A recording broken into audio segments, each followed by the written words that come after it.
Hello everyone, welcome to educated Bharat. आज के video में हम देखने वाले हैं भारत की प्रमुख लिपियां, जो बहुत इंपॉर्टेंट टॉपिक है, किसी भी एग्जाम में पूछ लिया जाता है। तो प्लीज़ वीडियो को एंड तक ज़रूर देखिएगा, क्योंकि टॉपिक बहुत छोटा सा है, जल्दी कवर हो जाएगा और आपको सभी एमसीक्यूज के आंसर भी पता चल जाएंगे। दोस्तों चलिए स्टार्ट करते हैं। सबसे पहले ये भी जान लेते हैं दोस्तों कि लिपियां होती क्या है। तो किसी भी भाषा को लिखने के लिए हम जिन संकेतों का यूज करते हैं वही लिपियां होती हैं। सबसे पहला क्वेश्चन है, भारत की सर्वाधिक प्राचीन लिपि है। तो इसका सही आंसर है डी, ब्राह्मी लिपि भारत की सर्वाधिक प्राचीन लिपि है। नेक्स्ट, आधुनिक देवनागरी लिपि का प्राचीन रूप है। तो इसका सही आंसर है बी, ब्राह्मी लिपि जो है वही देवनागरी लिपि का प्राचीन रूप है। नेक्स्ट, पंजाबी भाषा किस लिपि में लिखी जाती है, ये सभी को पता होगा। तो सही आंसर है बी, गुरुमुखी लिपि में पंजाबी भाषा लिखी गई है। तो ये बहुत इंपॉर्टेंट है, ये भी कई बार एग्जाम में पूछ लिया जाता है। नेक्स्ट, किस लिपि को सभी लिपियों का जन्मदाता कहा जाता है। तो सही आंसर है ए, ब्राह्मी लिपि को सभी लिपियों का जन्मदाता कहा गया है और ये क्वेश्चन कई बार पूछा भी गया है। नेक्स्ट, खरोष्ठी लिपि लिखी जाती है। तो इसका सही आंसर है बी, दाईं से बाईं ओर, मतलब इधर से स्टार्ट करके इधर की ओर लिखी जाती है खरोष्ठी लिपि। नेक्स्ट, ब्राह्मी लिपि लिखी जाती है। तो उसका सही आंसर है ए, बाईं से दाईं ओर, मतलब इस तरीके से बाईं से दाईं ओर या लेफ्ट से राइट की ओर लिखी जाती है ब्राह्मी लिपि। नेक्स्ट, किस काल की लिपि को चित्राक्षर लिपि कहा जाता है। तो इसका सही आंसर है ए, सिंधु काल की जो लिपि है उसे चित्राक्षर लिपि कहा जाता है, क्योंकि उसमें जो भी संकेत हमें मिले हैं वो चित्र के रूप में मिले हैं। नेक्स्ट, अशोक के मानसेहरा तथा शाहबाज गढ़ी अभिलेख किस लिपि में है। तो इसका सही आंसर होगा बी, खरोष्ठी लिपि में अशोक के मानसेहरा तथा शाहबाज गढ़ी अभिलेख लिखे गए हैं। नेक्स्ट, अशोक का कौन सा अभिलेख दो लिपियों ग्रीक और अरमाइक से प्राप्त हुआ है। तो इसका सही आंसर हो जाएगा डी, शारेकुना जो अभिलेख है अशोक का वो दो लिपियों में पाया गया है, ग्रीक और अरमाइक लिपियों में। यह भी कई बार एग्जाम में पूछ लिया जाता है।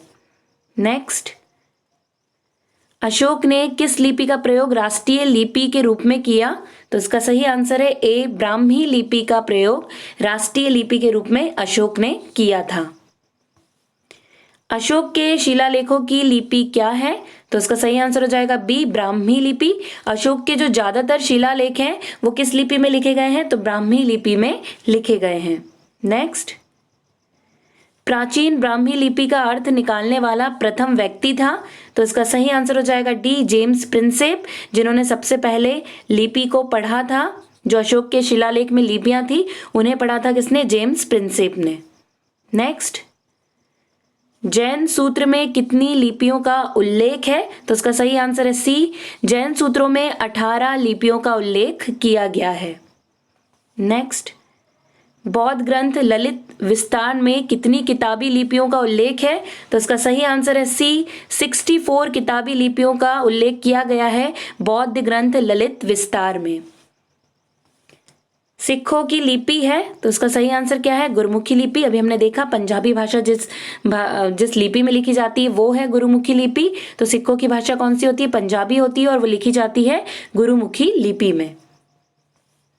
अशोक के ब्राह्मी लिपि अभिलेखों को सर्वप्रथम किसने पढ़ा।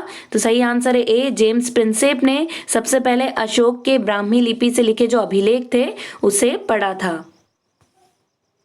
ब्राह्मी लिपि को किसने स्पष्ट किया। तो इसका भी सही आंसर क्या हो जाएगा, बी, जेम्स प्रिंसेप ने। देखिए इतने तरीके से क्वेश्चन पूछ लिए जाते हैं तो सभी तरीके के क्वेश्चन डाल दिए हैं। नेक्स्ट, प्राचीन भारत में कौन सी लिपि दाईं से बाईं ओर लिखी जाती थी। तो इसका सही आंसर क्या हो जाएगा, डी, खरोष्ठी लिपि जो है वो दाईं से बाईं ओर, मतलब राइट से लेफ्ट की ओर लिखी जाती थी। हिंदी किस लिपि में लिखी जाती है, बहुत इंपॉर्टेंट क्वेश्चन है, कई बार पूछा जाता है। तो देवनागरी लिपि में हिंदी भाषा लिखी जाती है। नेक्स्ट, भारत की सर्वाधिक प्राचीन लिपि है। तो इसका सही आंसर है डी, ब्राह्मी लिपि भारत की सबसे प्राचीन लिपि है। दोस्तों यहीं पर हमारे सारे क्वेश्चंस कंप्लीट हो गए। बहुत छोटा सा वीडियो था। वीडियो पसंद आए तो लाइक ज़रूर करिएगा, इसे ज़्यादा से ज़्यादा शेयर करिएगा। अगर आपने अभी तक हमारे चैनल को सब्सक्राइब नहीं किया है तो प्लीज़ हमारे चैनल को सब्सक्राइब कर लीजिए और बेल आइकन ज़रूर प्रेस कर दीजिए। आज के लिए बस इतना ही। अब आपसे मुलाकात होगी एक नए वीडियो के साथ। तब तक के लिए पढ़ते रहिए, आगे बढ़ते रहिए। जय हिंद, जय भारत।